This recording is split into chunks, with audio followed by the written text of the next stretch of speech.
Olu lusasazwa ngqo lwendaba estudio 9 kwikomkhulu le-SABC eKuland Park eRhawutini nazo eziphambili. Kubanjwe indoda eminyaka engama-40 ngokwayamene nogebengo lwayisakuba yintloko yabaphicotisi-ncwadi kumasipala waseGruleni uMpho Mafole. Usekela mphathiswa wezamanzi uMnumzana David Mahlobo uqinisekise ukuba izinga lokungcoliseka kwamanzi ezi-ARVs kwimithombo yamanzi eli alizukuchaphazela umgangatho wamanzi aselwayo.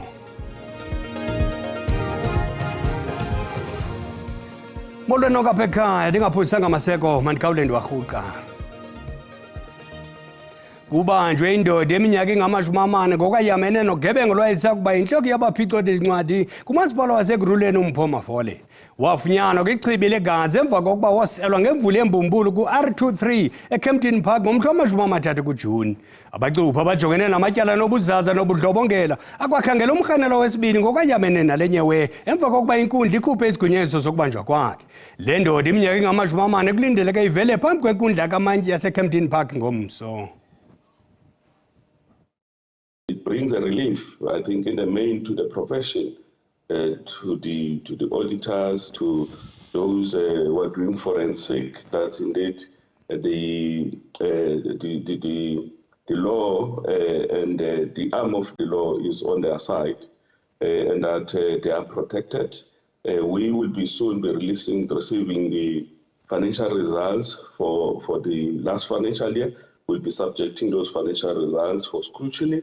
In the audit, and the professionals must feel free that they can interface, pick up whatever, and that they would not at any stage, be subjected to any form of, harassment, including potentially losing their lives. And I think that is what is bringing a relief, is bringing comfort. But as I've indicated, once we get an official report, we should be able to issue a statement. Isithethe samapolisa kuzwelonke uBrigadier Thlenda Mathe sithi kwalompu wabulala injineli yaseVereeniging uArmand Swari ngo-2024 wasetyenziswa ukubulala uOpas Foka owayesaziwa ngelika-DJ Sambudi ngo-2022. Kusenjalo isithethe segunyabanda ezotshutshiso uPhindi Mjono Ndwane sithi abarhanelwa abana babanjwe umalunga nokubulawa kwaSifoka baza kugcinwa kwintolongo yerhosi uMampuru ePitoli logama uphando lusaqhuba. uSifoka wadutyulwa wabulawa eWoodmead eRhawutini ngoNovemba ka-2022. Ityala lihlehliswe lomhla we-29 kuJulayi. Their investigation has brought us today, where we've got 4 suspects in custody. We now know that the same firearm that killed Armand Swart is the same firearm that killed DJ Sambudi and his 2 bodyguards. And we now know that the same suspects that were arrested in the Armand Swart case are also the same suspects that are arrested in DJ Sambudi. What is also interesting is that the 2 hitmen in this particular case are also linked to the Teboho Tewejane attempted murder. So all these 3 cases are linked. There were 2 separate matters. One that concerns the murder of DJ Sambudi and 2 other people. There we had 4 accused persons appearing in court, facing charges, amongst others, 3 counts of murder, 2 of possession of firearm, and the other of possession of ammunition. So that matter has been postponed to Tuesday the 29th, as one of the accused indicated that they wish to bring a formal bail application before court. Isithethe se-ANC kuzwelonke uMahlengi Bhengu uMotsiri sithi ukutyunjwa kukaBhuti Manamela njengomphathi wemfundo ephakamileyo noqeqesho kumele ukwamkelwa ngezandla ezishushu. Mnumzana Manamela uthabathe isihlalo sikagqirha Nobuhle Nkabane oguzulwe izolo kumongameli Cyril Ramaphosa. Lo gama ugqirha Nomusa Dube Ncube etyunjwe njengosekela mphathiswa weli sebe. Isithethi sajikelele se-ANC uMahlengi Bhengu Motsiri uthi unethemba lokuba abemibeli baza kusixhasa isigqibo sikamongameli Cyril Ramaphosa sokunyula uBhuti Manamela endaweni kagqirha Nobuhle Nkabane osusiweyo kwisihlalo sobuphathiswa kwiofisi yemfundo ephakamileyo noqeqesho.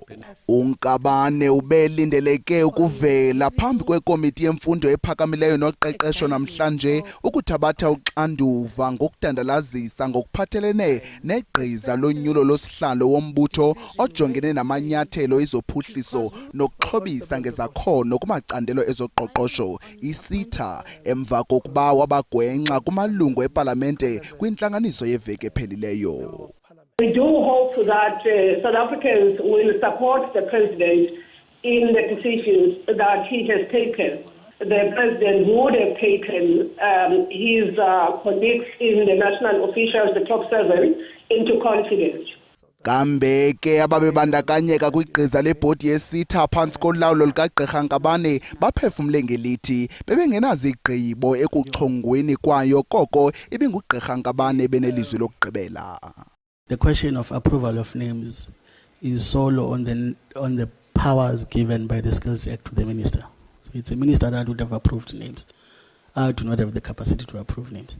Lo gama iEFF ithe uNkabane ubeleli eqhingeni lorhwaphilizo nesisigqeba sesitha watsho ebalula nonyana kaGwede Mantashe ubeyinxalenye yaso. The core business of this panel was to arrive at the 21 names which must then be appointed as chairs of SITA boards. The son of Gwede Mantashe was appointed as a result of this panel. Even the just appointed now Deputy Minister, I'm waiting for her. So if there were no meetings, how did we get to those names? Ukanti ke amaqela ezopolitiko anqinelene ngokuba kuza kudingeka ingalo yomthetho ibe ngqengqwa nangakumbi ekubeni athabathe uxanduva ngezenzo zakhe ugqirha Nobuhle Nkabane. Ndimlo Lilitha Ntsundwani kwiindaba ze-SABC. Inkundla ephakamileyo yaseGqeberha eMpuma Koloni isichithile isicelo sabezotshutshiswa abafuna ingcaciso ngezizathu zesigwebo setyala waphume etshaya kulo umvangeli Timothy Omotoso nawayemangelelwe nabo uLusanda Sulane noZukiswa Sitho. Ujaji Nyameko Gqamana uthe akunyanzelekanga ukuba bezotshutshiswa bacaciselwe ngeso sigwebo. Umvangeli Omotoso natyolwa nabo baphuma betshaya kwizityolo zokunanisa ngemali ukuthengisa abantu nokudlwengula. Igunya abantu lezotshutshiso lithi liza kuqhuba nokugqibezela amaxwebhu emibuzo ngomthetho kujaji Irma Skuman kulungiselelwa inkundla ephakamileyo yezibheno. Oku kuza kugqitywa ingaphelanga leveki.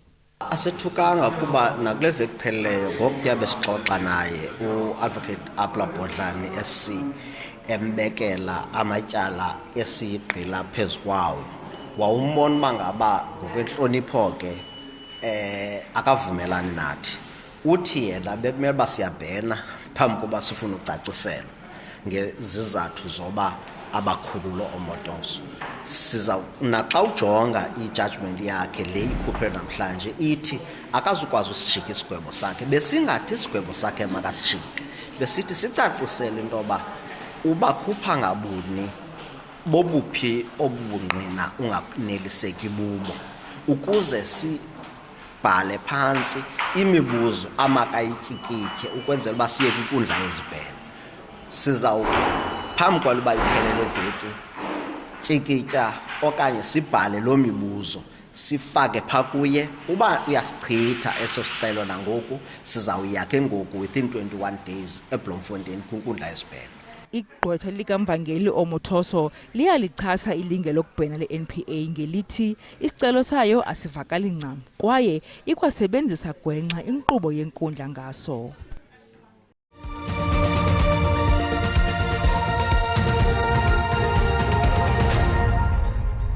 Sihlabele mgamane ndaba zethu osomashishini abasakhasayo ethembisa kunye neziphalo kwabantu ingxowa-mali kunye ne-workshop yamashishini amancinci iza kudlala indima enkulu kumashishini abo besithi banethemba lokuba imicelimngeni yenkxaso-mali kunye nokujongana nabemi bamazwe angaphandle abasebenzisa iivenkile zabo ingasonjululwa. Ingxelo siyenzelwa yintatheli yethu Kelvin Hludla. Ithimba leendaba ze-SABC livakashele la ehholo iRabasuthu njengoba ke umnyango ke wezokuthuthukiswa kwamabhizinisi ke amancane uzobe ula uzoxoxisana nomphakathi kakhulukazi labo abanikazi ke beyitodlwana abala uzokhumbula ukuthi ke kuke kwaba nengqinamba la kwatholakala khona ke ukuthi ke kunabantu abadabuka ngaphandle kwalelizwe abangabokufika abanalezi itodlwana kwagcina kutholakele ke ukuthi kunokudla abakudayisayo osekudlulele isikhathi nokwagcineke ke kwenza ke ingo izingozi eziningi kwagcina ke kushone inqwaba yeingane. Lokho kwekwenza ukuthi uhulumeni ke abhukule agcine ke engenelele wagcina ke enqume ukuthi ke uzohamba ke ayokhuluma nabanikazi balezi itodlwana ukuze abafundise kabanzi ke ngokwenza amabhizinisi abo. Njengamanje ke ngizobethula ke abanye babo ibona abazosichazela kabanzi ukuthi yini ebalethela baba asikubingelele sikwamukele endabeni zosuku. Ucabanga ukuthi yini engakusiza kule workshop ukuze ubhekane nalenkinga othunayo? Ngiyabonga. Into engangisiza kule workshop ukuthi mhlawumbe ngiqale kanjani le business. Ngoba esikhathini esiningi asifundisekanga ukuthi mhlawumbe ama business singawarana kanjani. So uma ngafundiseka ukuthi mhlawumbe ngazi ukuthi ngayirana kanjani le business, yilapho ngathatha khona indlela yokuthi nami ngizenzele ngiziranele le business. Kahle kahle futhi akusho ukuthi uma sicela ama-funds kuhulumeni sicela ama-funds ukuthi mhlambe le imali zize kithi sizidle. Sicela ama-funds ukuthi sikwazi ukuthi sisustain sibe stable ukurana lama business. Sizokwazi ukuthi siwarane njengamakhampani. Mfethu asibonge kakhulu ngesikhathi sakho, nawe ukhona la ngiyakubona usemusha nawe futhi uzofisa ukuncela ulwazi la. Yini ocabanga ukuthi kumele uyifundile ukuze ibhizinisi onalo likwazi ukuthuthuka? Ngisho ukuthi into engathanda ukuthi ngifunde njengomuntu omusha ngokwezibhizinisi is the financial literacy, to understand the basics nje of running I would say a business, income, expenditure, profit. Yes. Sibonge baba, nawe ngiyakubona ukhona la unesiphaza unebhizinisi. Liqhuba kanjani ibhizinisi lakho? Aqale lapho. Yona iqhuba kahle, kodwa njengoba iqhuba kahle kunezinto esihlangana nazo kufana nazo lezo ukuthi thina somphakathi asisupportani ngokwethu. Abomakhelwane bethu abathengi yithi sama South African kodwa bagijimela kulaba ababuya ngaphandle. Ayukuthi inkinga kwama price or kuyini, bakhohlwa ama risk nama healthy wabantwana esinazi ngamazimba nama expiry date. Kodwa iqiniso lafuneka baba besingathanda ukuthi abomakhelwane nabo abasupporte proudly South African products. Njengoba uzwa ke labo osomabhizinisi ke abakhona la eholo ke iRabasuthu bayachaza ke ukuthi ngempela yini abalindele ukuthi ke uhulumeni ke abalekelele ngayo. Enye into abakhala ngayo ukuthi ke bayanxusa ukuthi ke abantu bala endaweni bayeke ukuthenga ke ebantwini laba abavela ngaphandle, kodwa ke babelekelele noma babaseke bathenge kubo. Igama lami nguCalvin wakwaDludla, endabeni ze-SABC ngibika ngisethembisa. Usekela mphathi wezamanzi nogutyulo uMnumzana David Mahlobo uqinisekisa abemi beli ukuba izinga lokungcoliseka kwamanzi ngamachiza e-ARVs kwimithombo yamanzi eli alizukuchaphazela umgangatho wamanzi aselwayo. Indelo kaMnumzana Mahlobo ilandela uphando olwenziwe ngokubambisana licandelo lezenzululwazi kokusingqongileyo leYunivesithi yaseMntla Ntshona kunye nekomishoni yophando ngamanzi yeSebe laManzi noGutyulo. Oluphando lubonise ubukho be-ARVs kwiziseko zamanzi ngokukodwa emifuleni. Nangona kunjalo, uMnumzana Mahlobo uthi liphantsi kakhulu izinga lokungcoliseka ngelithi oko akunakubeka emngciphekweni impilo yabantu.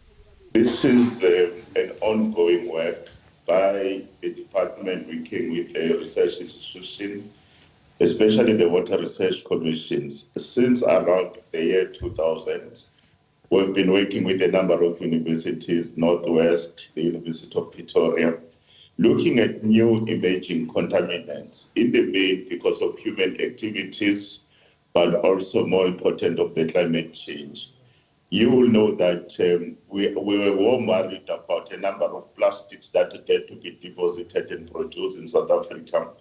In other words, the plastics become so small of a particle that it's not easy to measure, that even our treatment system, whether the filtration system or the biodegradable system that are there, they are unable to actually remove them. Oluphando lukwafumanise ukuba ubukho be-ARVs kwiziseko zamanzi kungaphezulu kwemilinganiselo eyamkelekileyo, nto leyo ingabeka esichengeni impilo yabantu kwilixa elizayo. Umbutho ongenza inzuzo iKing of Glory Foundation ezinikele kuphuhliso lwabasetyhini kunye nabantsha uza kubamba umsitho wokubhiyozela iminyaka emihlanu wasekwayo eMonti kule mpelaveki. Ukusitela banzi ngalo masinengqonyela lo mbutho osibusiso nodada apha kumagumbi ethu osasazo. Masikwamkele ndlela khawutsho lo mbutho wenu iKing of Glory usekeleze entweni. Umbutho wethu iKing of Glory Foundation usekelezelwe ekulwisaneni ne-gender based violence esiyibona idominator kwiphondo lethu Eastern Cape and also i-issue ye-drugs and alcohol abuse especially ngabantu bethu abasha. So siye sathi siseka lo mbutho ke ngonyaka ka-2020 nalapho sithi silwisana nezi zinto. Also siye senze ke i-skills development no-empowerisha abantu abasha ngakumbi kwicandelo lwezemidlalo. Nalapho siye sithi sihoste khona i-annual sports tournament sibize ke eziteams idlala ku PSL ukuthi izokhangela abadlali kwakule tournament yethu kwenzela into abantu abatsha noko bazibone we develop bese phambili. Khawutsho ndlela ngalomsitho niza kubamba ngomgqibelo mhlawumbe uzawubanjelwa ndawo neMonti ngabani ixesha. Umsitho wethu ngumsitho omkhulu kakhulu nalapho sawuthi celebrate iminyaka yethu emihlanu sireflecta kwi-achievement esizenzileyo. Sawubambela e-Odisenda ese-Abbotsford phaya e-East London. Uyaqala ke ngecala kwensimbi yesihlanu ngomgqibelo lwesijonge kuyo tata. Khawutsho ke ngawapha amaphulo aza kuxhamla kwimali eniza kuyenza. Sinamaphulo amaninzi azawuthi axhamle njengoba besenitshilo into yoba ifocus yethu ngabantu abatsha. Sawuqhubeleka nee-tournaments zethu sibanika i-sporting equipment. Ii-victims ze-gender based violence within our province and our municipality sakwenza sure ukuthi siyazivizithela siyazindwendwela abantwana besikolo kwi-primary schools. Siye sithi sibathengele izihlangu sithenge i-sanitary towels nalapho sithi siyonikela khona. Khawutsho ninceda amanina nabantu abatsha. Abantu abafuna ukuqhagamshelana nani bangathini nifumaneka phi njani? Abantu bayasifumana kwikhasi lethu lika-Facebook King of Glory Foundation okanye bangavizithela na kuwebsite yethu www.kingofgloryfoundation.co.za. Ngamafutshane ke mfoka ndlela amatikiti afumaneka apha imalini. Amatikiti ayafumaneka amatikiti ethu e-Odisenda aqala ku-300 rands ebe i-500 usilver ugold nalapho uyawuthi uhlale khona no-MEC neziphakanyiswa ezawuthi zize osibulelo ngoku MEC wethu wakwasport osisithethe esiphambili uyawufumana nge-1.5 elo tata. Tshotshubeko ke mfoka nodade enkosi kakhulu. Masibulele kakhulu tata. Umasipala wesixeko sasekuruleni unqumamise inkqubo yerhafu yombane 126 rand emva kokuba abahlali bengene kuqhankqalazo izolo bechasene nale rhafu. Ethetha ne-SABC usodolophu umnumzana enkosini Phile Xhakaza uthe ezi zigqibo zithathwe ngenjongo zokunika ithuba abahlali kunye nomasipala ukuba babe nokuthethathethwana ukuqwalasela eyona ndlela enokuthatyathwa ngumasipala eza kulungela wonke ubani.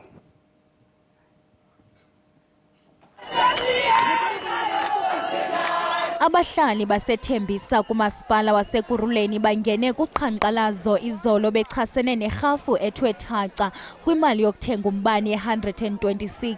Abahlali bebevutha ngumsindo bavale indlela batshisa amatayara de kwakho ungquzulwano kunye namapolisa. Kungoku nje usodolopho lomasipala umnumzana Nkosindile Xhakaza uthi lo masipala uyinqumamisile le nkqubo nanjengoko efuna ukuthethathethana nabahlali ukuze kufikelelwe kwisivumelwano nesakunceda umasipala ngaxeshanye kungathwaliswa uxanduva impula zikalujaca nabantu abatsala nzima kulo masipala. We do need to caution the poorest of the poor, the indigents who appeared to be also impacted by this charge. And I must say that the conversation that will be taking forward is not just about the tariff charge.